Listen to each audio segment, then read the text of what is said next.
ஒரு 6-7 மாசமா நான் தனியா தான் வாழ்ந்துட்டு இருக்கேன். தனியா சமைச்சு, தனியா சாப்பிட்டு, ஈவன் நான் வேலை பார்க்கும்போது கூட என்னை சுத்தி யாருமே இருக்க மாட்டாங்க. இப்படி ஹியூமன் இன்டராக்ஷனே இல்லாம தான் கொஞ்ச நாளா என் வாழ்க்கை போய்கிட்டு இருக்குது. அண்ட் இது இப்படியே போச்சுதுன்னா I feel like I might lose my ability to make new friends.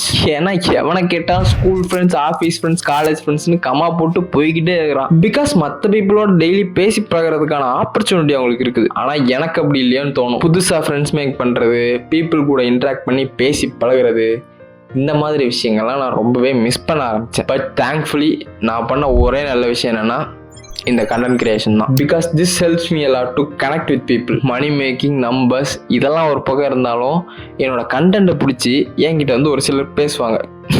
அதெல்லாம் ஆக்சுவலாக ரொம்ப நல்லாயிருக்கும். எடிட்டிங் ரிலேட்டடாக கேட்குறதும் சரி, சில பேர்லாம் அவங்க லைஃப் எக்ஸ்பீரியன்ஸை ஷேர் பண்ணிட்டுருப்பாங்க. இவ்வளோ ஏன் லாஸ்ட் வீடியோவில் தனியாக தேட்டருக்கு போகிறத பற்றி புலம்பி தனியாக ஒரு வீடியோ போட்டிருப்பேன். அதை பார்த்த ஒருத்தர் வந்து அடுத்ததாக படத்துக்கு தனியாக போய் கஷ்டப்படுறீங்கன்னா சொல்லுங்கள் ப்ரோ, நான் வேணால் வந்து உங்களுக்கு கமெண்ட் கொடுக்குறேன் அப்படின்னு சொன்னார். கேட்கவே ரொம்ப க்யூட்டாக இருந்தது. ஸோ கண்டென்ட் கிரியேஷன் பண்ணனால பேரு புகழெல்லாம் கிடைக்குமான்னா எனக்கு தெரில. பட் அட்லீஸ்ட் இது இருக்கனால தான் என் வாழ்க்கையில் சிறிதளவு ஹியூமன் இன்ட்ராக்ஷனும் சந்தோஷமும் இருக்குது.